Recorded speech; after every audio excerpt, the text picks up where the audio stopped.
Hey, how's it going? Welcome back to Tool Show with me, Master Dan, the Journeyman shooter.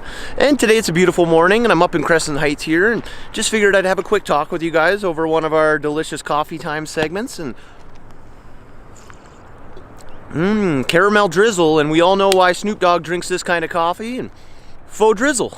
No, just kidding. Don't laugh at my horrible joke. I know I make that one all the time, but that's my coffee of the day, is the caramel drizzle, and I just figured why not come out. It's beautiful out here, and the sun's just coming up. The mountains are starting to pop off way in the distance there. You can see the Peaceful Bridge there, the Peace Bridge that is. But it's a beautiful day, so what would I talk about, and what could I talk about? Now, in the trades, it's kind of tough, especially when I'm starting my own show. I'm just a simple master-level electrician that got his title at 26 years old, and now he has 3 Canadian electrical codes under him, and he's ready to move on to something else. And this is my dream, and it's always what I've wanted to do, basically. I've always wanted to kind of have this as what I'd like to do for the rest of my life, and I'd like to interview people, but the toughest part about that is as a simple tradesman, you don't get a lot of people that are rushing to do little interviews with you or anything, really, and even those tradesmen that are the best of what they do, they're usually a lot of shyer people, or they're quiet, or they're not into kind of putting themselves out there, so it's tough to find people that you can use. But basically it's just part of what it is, and so you got to take what you can get. And so I took what I could get, and she looked at me with those big brown eyes and said, "You ain't seen nothing yet." No, I'm just kidding. No, that's not part of it, but I would take what I could get, and I have had a bunch of friends that have really helped me out, and that's been great. But you have to kind of try to find your own stuff. You got to go out there and find people that you can interview and do all those other things with. And now, one of the interviews that I actually did manage to get to, I was so excited. This guy is like a living legend, and I really wanted to ask him just really simple one question. And then it turns out he was being interviewed by another living legend that's from the city, that lives basically in this area that I'm at right now. And I'll kind of zoom around to see the upper Crescent Heights here, and these are where the rich people now live. But back then when he lived here, his parents, they probably got a great deal on the place, and good for him, so that's awesome. But the one guy, I'll tell you the first name before I tell you who I was going to interview, and the guy that lived up here, his name was Todd McFarlane, and he's basically a professional comic book writer that's now branched out into his own.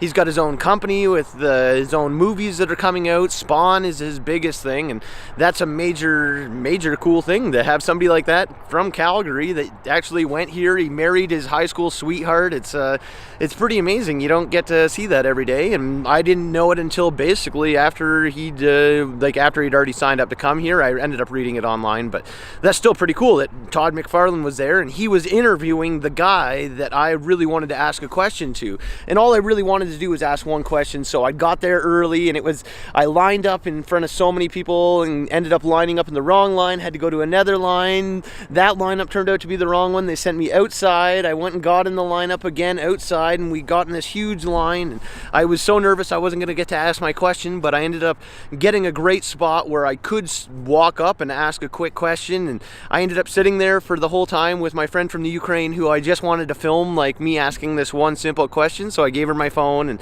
we were ready to go. We were all ready to get this shot and everything, and the show started, and out comes Stan Lee, the professional. He was a comic book writer and artist, and he's just an amazing dude. He's created so many amazing things like the X-Men, the Avengers, Iron Man, Spider-Man, you name it, Guardians of the Galaxy. The guy he created so many things, and that was the one thing I just wanted to ask one simple question. And I'd been preparing this question the whole time, and the problem was preparing my question, there was people that were going to be trying to get in front of me, so they said they weren't going to open the question line until the actual, the whole event started and everything. So we all sat there, everybody got in their line, basically. We were all ready to go, and I sat down, waited for the event to start, and then all of a sudden the event started and everybody hopped up. So I hopped up, and I was right there, third in line. I was so excited, and then all of a sudden I seen there was a young guy that was in a wheelchair beside me, so I figured, well, what kind of karma would it be if I didn't let him just cut up ahead and ask his question, because everybody just got a quick question, nothing too major. And so I let him go in front of me, and I was excited. I thought, hey, I'm only 4 people away. What's going to happen here? And so then we ended up, they did the whole speech. I stood there the whole time. It was amazing. Stan Lee kind of talked about all of his movies, his appearances, what's coming up, a bunch of different stuff. And Todd McFarlane talked about his new Spawn movie and how Stan Lee's going to be in there, and it should be pretty good. And so I was excited, and I'm sitting there with my question already. I've been practicing it in my head the whole show, and finally they got to the end, and the woman that was at the front of the line that was controlling the line for the show, she turned to me and she said, it looks like they're not going to have any time for questions. And I was just like, oh, okay. So, well, at least I got to see the show, and I'm still pretty happy about that, trying to keep a positive attitude. And then I go sit down, which was my seat was right there because I just hopped up into the line, and then all of a sudden they're like, okay, we're going to take some questions right now. And I was like, oh no. So Todd McFarlane started taking questions, and I hopped back up into my spot, and luckily the guy behind me didn't punch me, but I hopped back up into my spot, and he was cool about it, and I let the young guy go in front of me, and I was like, okay, we're going to really get this, like I'm going to get this one question in.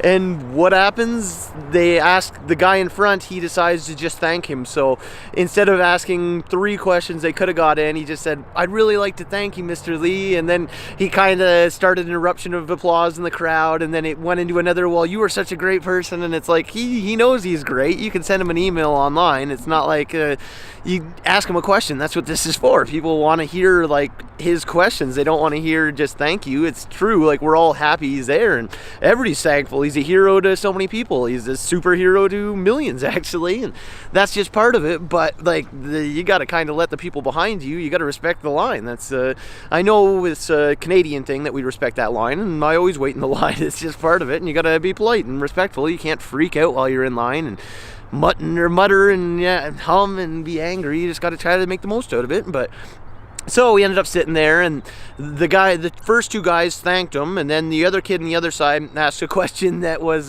something that everybody in the audience already knew.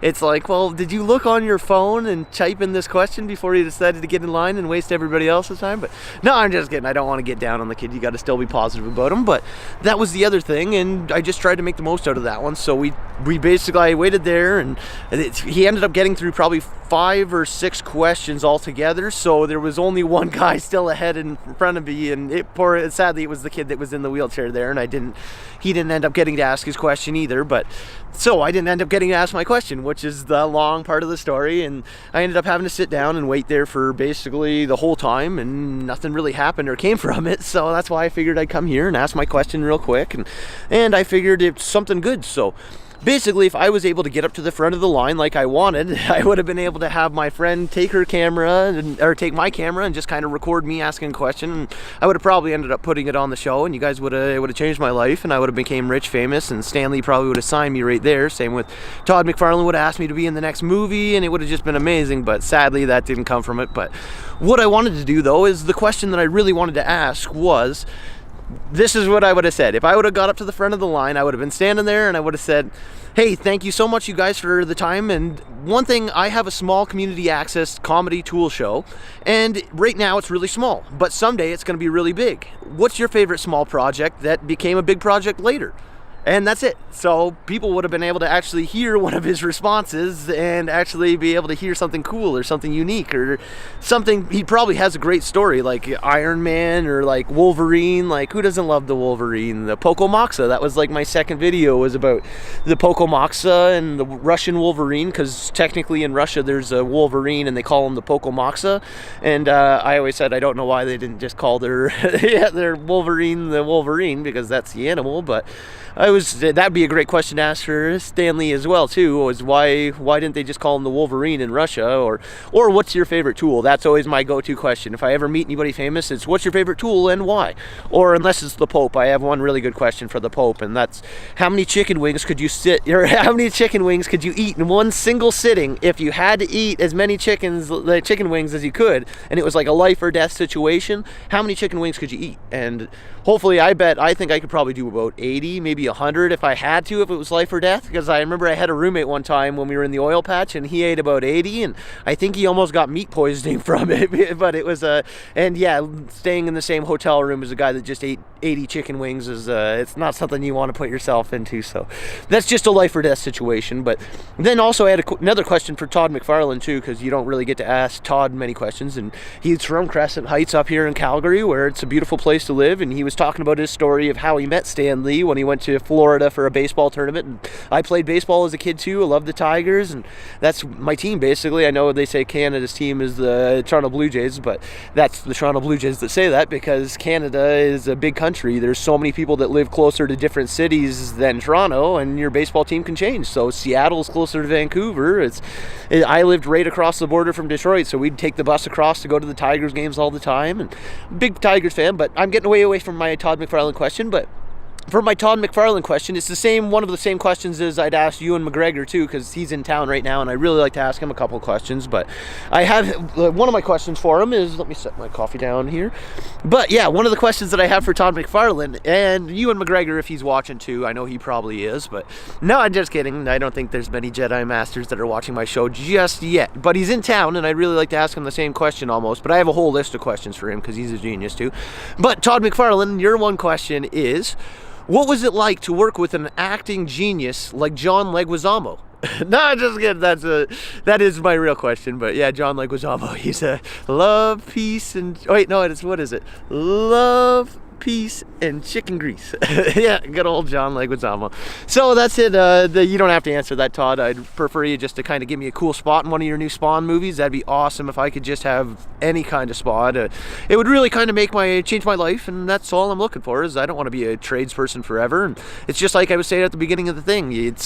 You can't really get a lot of good interviews being a tradesperson, so you got to go out there and you got to educate yourself, and you got to build up your portfolio, as they say, so that you can actually get good people that want to interview you or that want to do your interviews. But that's just it. So I took what I could get. Yes, I took what I could get, and she looked at me with those big brown eyes and said, "You ain't seen nothing yet." Bow, bow. Baby. No, I'm just kidding. I won't go into the whole song. But yeah, that's it. So I just wanted to have a quick coffee time segment this morning and talk to you guys about what I almost got to do and how it was cool. And I'm sure it's going to be even more amazing when Stan Lee does come down here and answers it next year or whatever.